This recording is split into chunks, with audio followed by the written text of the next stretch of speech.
Drivin Ivan here with an Alfa 164 that I just picked up. Am I crazy? Picking up an old Italian sedan? Let's find out. Well, as the great Jeremy Clarkson once said, if you haven't ever owned an Alfa, then you're not a car enthusiast. So, there you have it. Here is my second Alfa. What's my first one?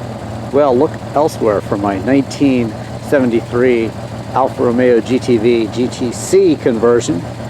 That's right, a chop top. The roof is off, and that's a pretty cool car that I picked up also not very long ago. But this one I just got, my second Alfa 164L sedan. That means luxury, and this one's kind of special though. Pretty rare. I'll show you why in a bit. But the shape, very nice wedge shape. The car that came before it, the Alfa Romeo Milano, had some crazy sort of dip up here in the back, and it just was not a very pleasing looking sedan any way you tried to slice it. Sure, it was an Alfa, but this one I think they got the proportions right. It's a Pininfarina design, and I think they did a nice job. This one's got some custom features on it.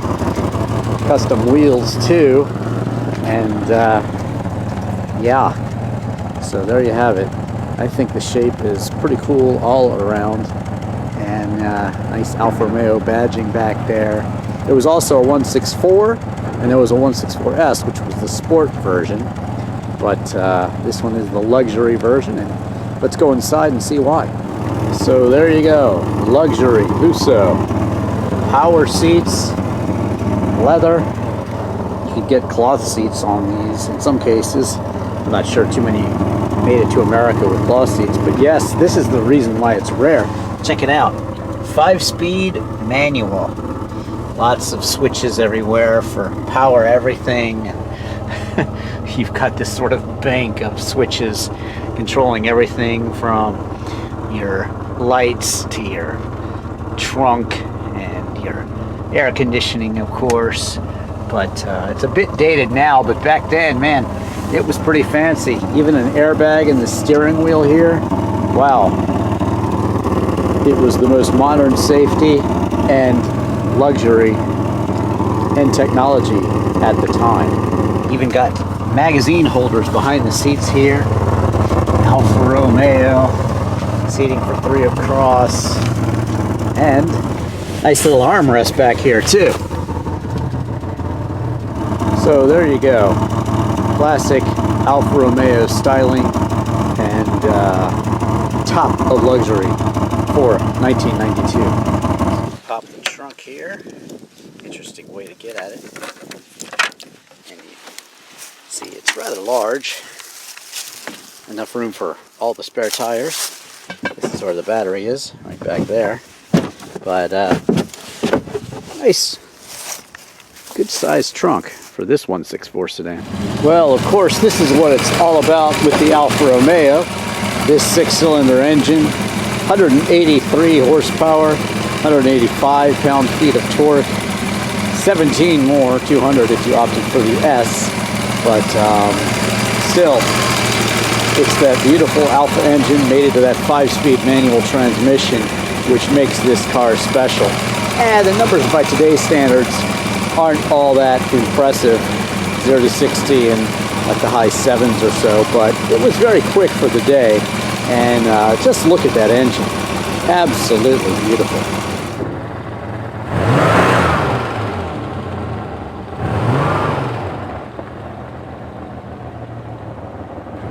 So the Alfa Romeo 164L sedan. I bought it because it really looked cool. I like the custom wheels on it, and they've always intrigued me. They were built really as the first computer-aided design Alfa Romeo, and they replaced that really ugly Milano. Cool car to drive, perhaps, but just was not a pretty car. And I think they got it right here with the Alfa 164. And Alfa in America, that was cool too. Of course, I remember that back in the day. It was definitely a car that stood out that you kind of lusted after because it was an Alfa Romeo. And these were different times, you know, back then. It was a car developed jointly with Saab, the Saab 9000, and Lancia Tema, Fiat Croma. So it did have that sort of company partnership that is kind of common today, but was not so much common back then. So that was interesting. And well, front wheel drive, so that's a little bit different too. And certainly most cars in America are front wheel drive, but not a lot of sports cars. But you can have nice handling sports cars. I used to have a Lancia Zagato, so that was a cool front driver. But still, this one's all about the 5-speed manual transmission and that 6-cylinder Alfa Romeo engine. Those are the wheels actually in the trunk back there. I have the original wheels for the car, and they're clinking around in the trunk back there. It's good to have those. I thought even with these cool Alfa wheels, may as well have the originals too. If I ever want to sell it on, someone else can maybe put it back to original if that's what they want to do with it. So, what's it like? Is it quick? Well, you've definitely got that great Alfa engine here. Let's do a little acceleration here and see what happens. Yeah, all the right sounds coming from that Alfa engine. Very nice. That's why you want an Alfa. It's all about the engine and transmission, really.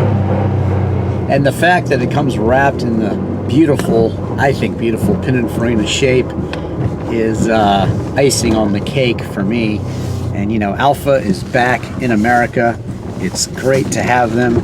They were only in America through about 1995, and the later cars are extremely rare. But I think an L with a 5-speed manual transmission is also very rare. And I think they're pretty darn affordable right now in terms of a classic car. So if you've always wanted to own an Alfa, but you kind of need a daily driver too, hey, this might be the perfect classic for you. They're pretty cheap to keep. Of course, you know, they're Italian, so you have some things go wrong every once in a while. But nothing major for these. These were supposed to be pretty darn reliable for the most part. And of course, that Alfa engine is tried and true. So there you have it. I think what you have here with the Alfa 164 is a drivable classic. It's quick, it's fun, it's sporty, especially with the 5-speed manual, and I think it's a bit rare in this configuration too. So yes, an Alfa Romeo, my second one, and I'm definitely happy to have it. It's just nice to look at, and it's even better to drive too. That's what it's all about for Alfa Romeos, of course, is the driving. So there you have it. Don't forget to Google Drivin Ivan and any car to check out my review of that one. Of course, check out my cool Alfa Romeo GTV, GTC elsewhere on YouTube. Don't forget to follow me on Twitter and Instagram. Check out my disc golf videos, literal video for Chris Isaac's Wicked Game, my documentaries, music videos, and like I said, subscribe to me here on YouTube too. Thanks for watching. I'm Drivin Ivan.